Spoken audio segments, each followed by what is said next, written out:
Hola, ¿qué tal? Bienvenidos a Habla P, un programa de habla popular y a veces culta. Le agradecemos a la coordinadora republicana, ya que esta es una producción que llega gracias a ella. Así que no te olvides de seguirnos en todas nuestras redes sociales. Estamos en YouTube como CRTV, BHTV a través de Cable Más, Ves TV a través de Ves Cable y en el portal La Abeja y Conectados TV. ¿Qué tal, muchachos? ¿Cómo están el día de hoy? Excelente. Muy bien. ¿Ustedes? Muy bien, excelente. De hecho, siempre dispuestos aquí a compartir los últimos acontecimientos de la situación política peruana y por qué no internacional también, ¿no? También. Bueno, el día de hoy, como comentábamos hace un momento, vamos a tocar un tema muy preocupante porque en realidad, como ustedes sabrán, vivimos en un proceso de situación social que no deja de lado las protestas, ¿no? O sea, este tipo de movimientos insurgentes que intentan ir en contra del sistema que nos gobierna en este momento. Y no sé qué consideran ustedes, ¿no? O sea, ¿cómo ven hasta el momento este tipo de digamos, molestias de la población contra el sistema gubernamental? Bueno, la protesta social siempre ha sido una buena herramienta de cambio y mejora. Sin embargo, se ha utilizado en la gran mayoría de casos como una herramienta para el disturbio, ¿no? Eso es lo peligroso, esa es mi opinión. Mientras se tengan objetivos claros, mientras se proponga un programa de a qué se está refiriendo la población con esa protesta y cuál es el objetivo y cuál es el daño, porque siempre va a haber un daño, ¿no? Por ejemplo, si, no sé, el personal de un hospital empieza a tener una protesta, se van a ver afectados los pacientes. Sin embargo, si este personal de este hospital ha trabajado por años con equipos insuficientes, con medidas insalubres, obviamente es necesario de alguna forma, ¿no? Claro. Entonces, yo creo que ahí está la diferencia entre encontrar una protesta social que genere un cambio y una que solo genere disturbios.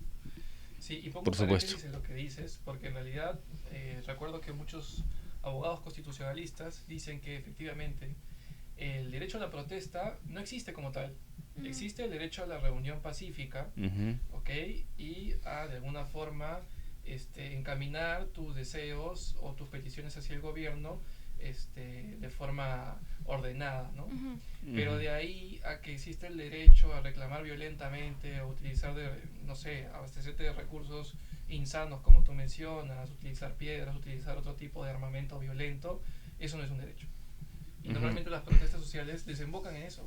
Claro, más que nada en esta época me parece que no estamos teniendo problemas como, no sé, atentados masivos o bueno, claramente en el Perú tenemos una falta de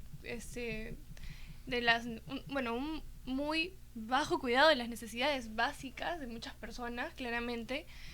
Sin embargo, hacer una protesta violenta para conseguir un derecho básico podría generar problemas en vez de soluciones. Violencia, ¿no? Sí. Ese es un problema que sí o sí se mantiene latente. Uh-huh. Pero no sé qué opinas tú, Enrique, de repente tú tienes más experiencia en ese sentido de que has vivido muchos más años este tipo de He vivido lo que pasa es que he vivido poco dinámicas de protesta.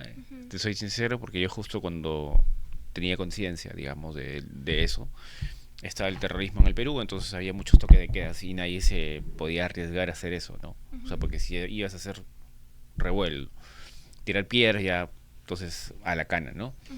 Pero sí he sido testigo de uso común de la protesta en Argentina, ¿no? Alguna vez también estuve en Chile y he visto cómo está muy ponderada el sindicalismo, ¿no? La protesta. Entonces, yo me acuerdo que habían hecho una protesta, una mini protesta, donde yo estudiaba, y era porque el profesor era malo. O sea, para mí no era malo en realidad, sino que era un profesor que tenía ciertas deficiencias y era jovencito, ¿no? Y no era necesario que hagan tanto barullo, pero hicieron como una huelga, que se vaya, que era un tonto, y me pareció pésimo. Entonces, como ustedes dicen, algunas cosas puede tener sentido una protesta, pero otras me parece que son muy abusivas. Y sobre todo que tocan la dignidad de la persona, ¿no? En este caso el señor, el joven, se tuvo que irse con el, Claro, digamos, cuánta humillación en esa situación, claro, ¿no? se sintió humillado y se Porque no fue. creo que nadie que vaya a enseñar vaya con ganas de hacerlo mal. No, Bueno, eso es lo que se espera siempre, ¿no? sí. Igual ahora pensándolo un poco más, creo que de todas formas es bueno resaltar que sí han habido situaciones en la historia en la que ha sido necesario que el pueblo también demuestre su fuerza frente a, por ejemplo, figuras políticas totalmente abusivas, un estado militar que está abusando de la población todos los días. Entonces hay casos extremos en los que creo que la unión del pueblo sí hace la diferencia y puede ser necesario tomar medidas más fuertes, pero dentro de todo creo que ya estamos en un punto en la historia donde hemos aprendido de esos errores y podemos encontrar otras formas, ¿no? Efectivamente, de hecho incluso el mismo Parlamento es la representación del pueblo, ¿no? Aunque nuestro Parlamento tiene sus Sí, pero ese es deficiencias. otro tema. Sí. ¿Y por qué nos estamos enfocando en la protesta en este caso? Porque como mencionábamos hace un momento, lo preocupante es que existen movimientos radicales. Ujú. Ujú, Movimientos radicales, muchos son de izquierda, han existido también movimientos radicales de derecha, ujú, ultraconservadores en su momento, por supuesto que sí, no específicamente en el Perú tal vez, pero sí en otros países. mm, ¿Pero por qué? ¿Por qué salta la alarma en este caso las protestas radicales? Porque hace poco Patricia Bullrich, la primera ministra de Seguridad de Argentina, dijo que efectivamente habría presencia de Hezbollah, un grupo ujú, islamista radical chiita, en Perú. ujú, ¿Y por qué menciona esto Patricia Bullrich? Porque también se sabe que hasta hace poco se han terminado los tratados entre tratados comerciales por razones armamentísticas, supuestamente de seguridad nacional para Bolivia, ujú, entre Irán y Bolivia. ujú, Es decir, Bolivia le está comprando armas, armamento militar, incluso drones a Irán, ujú, para de esa forma resguardar sus fronteras y cuidarse de problemas cotidianos como son el narcotráfico, ujú, ¿no?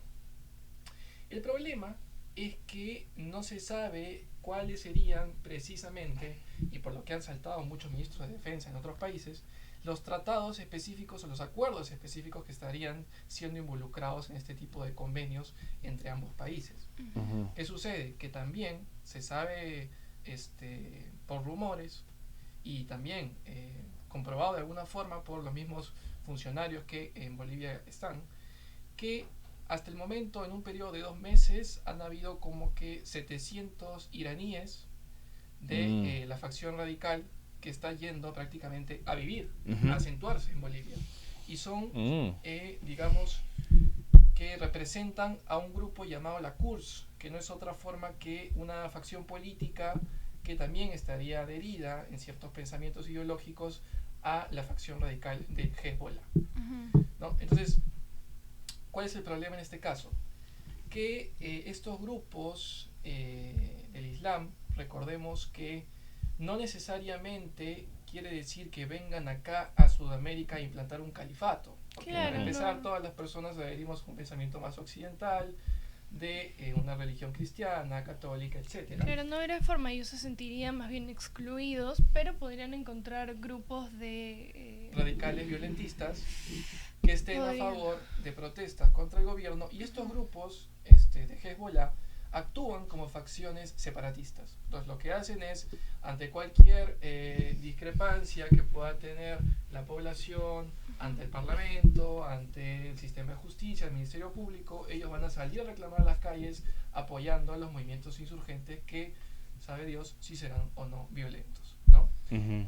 Y efectivamente quiero recordar, no sé si tú recuerdas también a un activista político llamado Edward Quiroga, Sí. que era estaba muy asociado a Perú Libre Ujú, y más explícitamente a Pedro Castillo, porque de hecho ujú, él mismo declara haber compartido con él en algún momento protestas contra el gobierno, de la mano de su CONARE, cuando Castillo estaba protestando para los derechos laborales de los profesores, etcétera.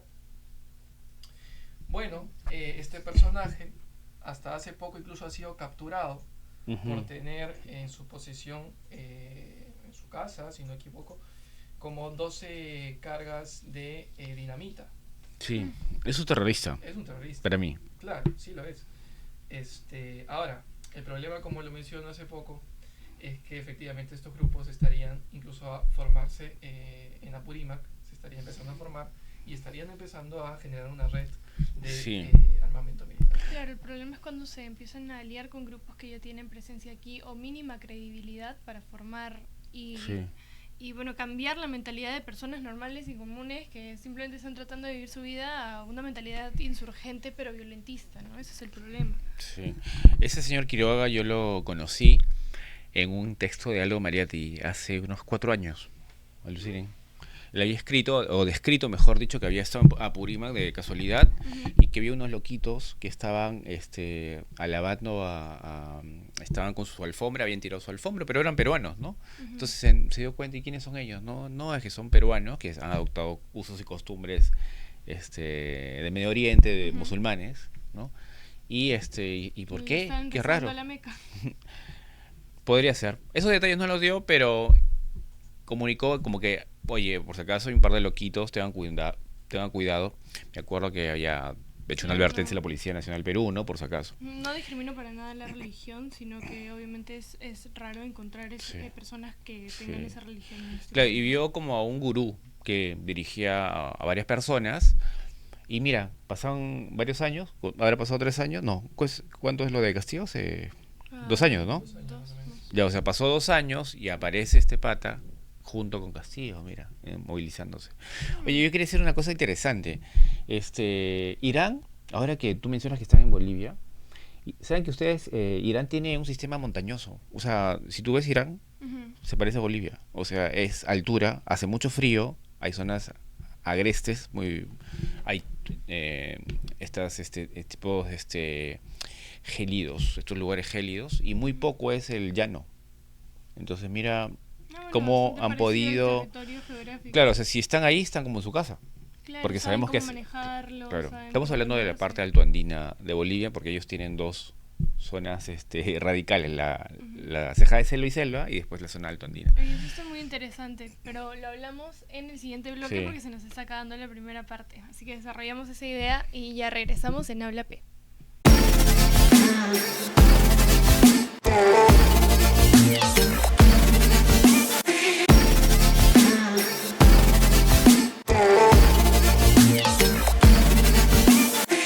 Hola, ¿qué tal? Bienvenidos a Habla P, un programa de habla popular y a veces culta.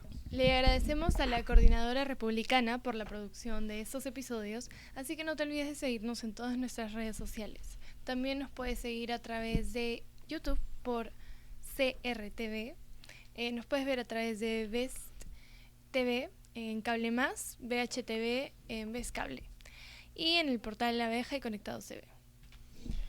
¿Qué tal, chicos? ¿Cómo están el día de hoy? Muy bien, excelente. Ya está saliendo el sol, los ánimos suben. Ni tanto, el sol está todavía medio oculto. Bueno. Pero como hablábamos el capítulo pasado, hoy día también nos vamos a centrar un poco en este aspecto cinematográfico que ha tenido la cultura hoy en día, influenciando al mismo tiempo en las masas, ¿no? En la población en general, en la población peruana y también, ¿por qué no?, extendernos un poco a zonas latinoamericanas. ¿Y por qué no al mundo, de repente? Pero siguiendo esa línea, a mí me gustaría partir sobre todo de cómo antes los regímenes totalitarios, ya que empezamos hablando de eso el capítulo pasado, es que utilizaban la propaganda audiovisual, en general las películas, para defender un régimen, ¿no? Uh-huh. Para ensalzarse ellos mismos, para ensalzarse, para considerarse más que el resto. Y a veces indirectamente, porque incluso hay películas en las que no se menciona ningún participante político, o se refiere directamente a una ideología, pero te deja esta sensación de...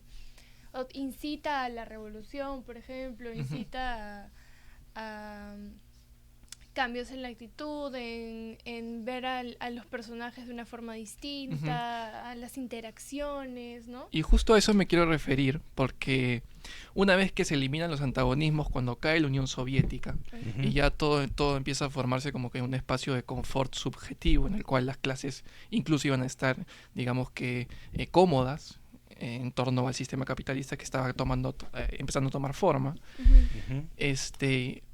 surgieron algunos postmarxistas neoteóricos del marxismo como Chantal Mouffe y Ernesto Laclau en Argentina, que no sé si has escuchado de ellos, de hecho Sí, eran claro. muy afiliados al partido de Kirchner, de hecho ellos son sumamente kirchneristas, y ellos, no solamente ellos, sino que los tomo a ejemplo a ellos porque son los más cercanos a nivel latinoamericano, ¿no? De cómo es que se ha ido tergiversando el discurso de los radicales hacia derechos humanistas. Ellos consideraban que efectivamente una vez caído el antagonismo entre el sistema opresor capitalista o individuo capitalista opresor contra el obrero oprimido, se iban a tener que replantear los nuevos márgenes de cómo las izquierdas iban a de nuevo tomar fuerza. ¿Cuáles serían esos nuevos márgenes? Pues evidenciar o tratar de mostrar que en un sistema capitalista siempre existen fugas o digamos que huecos que no pueden ser tapados. ¿En qué sentido? De repente en una sociedad pueden haber descontentos sociales porque se puede malinterpretar que lo normativo sea lo correcto. ¿En qué sentido? Que bueno, si vivimos en un sistema heteropatriarcal, pueden haber personas que estén en contra de eso. Si vivimos en un sistema en el cual se privilegia la empresa privada por sobre de repente algunos derechos ecologistas, entre comillas, pues también puede surgir un problema de eso. Entonces lo que van a decir ellos es, bueno, tenemos que replantear el discurso economicista a replantearlo a uno cultural. En ese sentido, pues ecologistas, derechohumanistas, transhumanistas y toda posibilidad de disgregación o de conflicto entre el sistema normativo y el sistema del status quo representa para nosotros un beneficio. Es la nueva izquierda. Entonces esta nueva izquierda tenemos que amalgamarla, tenemos que juntarla para generar, como diría Gramsci en los años 30, 25 de 1900, un bloque histórico, un nuevo bloque histórico que sea capaz de darle la confrontación a este nuevo sistema político hegemónico. Digo hegemónico porque la hegemonía en realidad surge como un concepto de contingencia. ¿En qué sentido? Que la contingencia siempre va a estar en el ser humano, ¿no? O sea, la hegemonía surge en realidad porque está tratando de previsualizar una sociedad que nunca va a ser totalmente perfecta, porque el ser humano no es perfecto en sí. O sea, una sociedad humana perfecta, bajo la cual todos nos regimos bajo los mismos principios y mismos ideales, no existe. Porque somos políticos y racionales por naturaleza. Entonces siempre vamos a estar, digamos que, opinando diferente. Entonces, a partir de esos conceptos, ellos van a intentar como que reconfigurar el discurso de la izquierda, ¿no? Y eso se ve en las películas. Tal cual se ve en las películas. ¿No? Un poco pasa eso en los sistemas castrenses, ¿no? O sea, si uno quiere tener, digamos, un país que todos piensen igual, que tengan la misma idiosincrasia, eso pasa, por ejemplo, en el ejército, ¿no? Pero eso son organizaciones que están para defender, ¿no? O sea, tienen un sistema específico que sirve para tener una misión en un estado. Claro, y la persona antes de entrar ahí está bien consciente de Por supuesto. que tu vida deja de pertenecerte a ti, que estás por un bien mayor dentro de ese espacio. Claro, entonces, en el caso de los comunistas que quieren desaparecer las clases sociales, ¿no? Ellos están a favor de la lucha social para tener un mono sistema social, una monoclase. Yo no veo más cosa igual que hacer un estado como un gran digamos cuartel, ¿no? Un gran cuartel quieren al final ellos. Claro, y mira, lo que pasa ahora incluso es peor, porque lo que menciona en Ernesto Laclau y Chantal Mouffe en Estrategia y Hegemonía Socialista es que Gramsci, por ejemplo, a diferencia de Gramsci, y en eso se diferencian con Gramsci, es que Gramsci consideraba que todos los sectores sociales que representen una confrontación del status quo tendrían que siempre estar adjudicados a la razón del obrero. O sea, todos iban a luchar para reivindicar al obrero, porque sí o sí iba a haber un aspecto económico que confrontar. Pero lo que proponen estos nuevos marxistas es que no importa a dónde vayamos a llegar, sin embargo tenemos que destruir el actual sistema para a partir de ahí reconfigurar lo que nosotros creamos, ¿no? Entonces ni siquiera ellos tienen un objetivo en la mira, o sea, no saben a qué van a ir. De ahí surge la relativización de todas las cosas, ¿me entiendes? Claro. No importa qué se haga, no importa qué se proponga, no importa qué se diga, siempre y cuando estemos en contra de lo que impera hoy en día. Claro. O sea, es una contrahegemonía sin razón de ser, ¿me entiendes? Yo creo que son ganas de joder. No, y, bueno, ya, pues, sí, diciéndolo de la forma más fácil, son ganas de joder. Porque está esta situación infantil de ellos, ¿no? O sea, como todo infante, pues tiene ganas de hacer sus berrinches, ganas de expresarse. Hay de por medio esta cosa egocéntrica, narcisista, que es propia de los niños, ¿no? Que están creciendo y hay que civilizarlos, son inciviles. Entonces va por ese lado, ¿no? Va por ese lado. Eso es lo que yo veo. Es por eso que siempre me gustaría que cuando exista estos tipos de reflexiones estemos acompañados de psicólogos, porque los psicólogos van a dar fe de cómo es la sanidad mental de la persona, ¿no? Y de estas ideas, ¿no? Por eso que en el programa anterior mencioné que el director de esta película está medio loquito, ¿no? Porque lo que piensa, lo que dice, refleja pues un mundo interior que está fregado. Claro, el resentimiento es el principal factor para querer destruir toda la realidad, pero en ese marco que tú expones, en realidad no hay, o sea, que no tengan un punto no tienen ni un punto de partida ni un punto de llegada en realidad, porque lo único que quieren es empezar a deconstruir un sistema que finalmente nos ha funcionado muy bien, porque si hacemos comparaciones con la época medieval, si hacemos comparaciones con, bueno, en Perú solo de 100 años atrás, 30, 50 años atrás. 50 años atrás, ya la diferencia es enorme, ¿no? Y sí, se ha tenido que pasar por momentos de dictadura, parcial, bueno, sí, pero... De violencia. Es que yo creo que en el fondo no sabemos hacia dónde ir. O sea, si uno mismo, ¿no? Como persona, a veces llega un momento y dice, bueno, ¿qué más hago? ¿Qué hacemos acá? ¿Qué proyecto de vida tenemos, ¿no? Y es que tenemos que pensar en eso antes de llegar a un punto tan extremo como, por ejemplo, aquí uno de los principales problemas actualmente es la inseguridad ciudadana, ¿no? Tenemos dos ejemplos. El ejemplo perfecto, no sé, Nueva Zelanda, países de este continente, del continente de Oceanía, ¿no?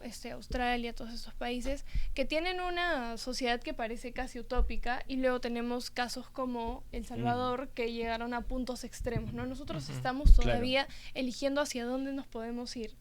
Y el problema es que no nos hemos logrado organizar con un objetivo común todavía para reconocer cuáles son los errores de nuestra sociedad específicamente, porque somos muy distintos a Estados Unidos, somos muy distintos a Australia, somos muy distintos a El Salvador incluso. Sí, y un poco extendiéndonos para no salir mucho del tema, pero tomando lo que tú dices, no creo que sea solo un problema del Perú, el hecho de a dónde estamos yendo. Ese es un problema más, creo que más filosófico, global, existencial, de toda la humanidad, es hacia dónde vamos, ¿no? O sea, cuáles son los propósitos bajo los cuales tendremos que regirnos, y en función de eso, hacia qué fin queremos ir, y ¿no? ahí la cultura tiene un factor importante. Y la cultura, a través de las películas, tiene un factor esencial, sobre todo cuando son películas subvencionadas por los estados, ¿no? O sea, por los países en sí. Porque si ellos son los partícipes del buen orden, del buen orden gubernamental, que depende tanto de los gobernados como de los gobernantes, entonces, evidentemente, la transmisión cultural tiene que ser propicia, ¿no? Para que ese aspecto social se mantenga en calma, se mantenga estable, sin conflictos que empiecen a surgir como quieren justamente estos neo post-marxistas, ¿no? Claro, y en este espacio hay muchas nuevas ideas que le quitan el valor de el arduo trabajo al ser humano, ¿no? Que es como se está justificando el dejar pasar las cosas ante ante el esfuerzo de formar un espacio de labor, ¿no? De fuerte labor. Eso es lo que estoy viendo últimamente, es que en esta escena cinematográfica se está perdiendo el valor del esfuerzo en la sociedad. Se está dejando de lado eso. Sí, es algo que hasta el momento no sabemos enfocar. Pero yo me pregunto, o sea, ¿qué tan difícil, qué tan complicado puede ser que el Ministerio de Cultura, y eso tú debes saber un poco más, Enrique, empiece a gestionar o a promocionar o apoyar películas que devengan tanto de un sector, por poner ya la democracia al respecto, un sector tanto progresista como conservador? O sea, ¿cuál sería el problema? Porque al fin y al cabo, los que deciden qué ver es la misma población. ¿Me entiendes? Mientras todo sea imparcial por parte del Estado, que es el encargado de difundir cultura, pues al fin y al cabo es la población la que decide a qué adherir. Cosa que es lo más democrático que hay. Claro. O sea, como promotores de las libertades, que somos los tres, en realidad la idea del artista en sí no es hacer una película que tenga cánones relacionados a la prosocial o la progresista, lo conservador, simplemente haz lo que tú quieras hacer, propon tu expresión artística y ya vemos si al público le gusta o no. Entonces, en ese trayecto se va a aplaudir, se va a repudiar, se va... Entonces, no sé si está bien lo que quiero adentrarme ahora, pero puedo hacer brevemente esta crítica que a veces está...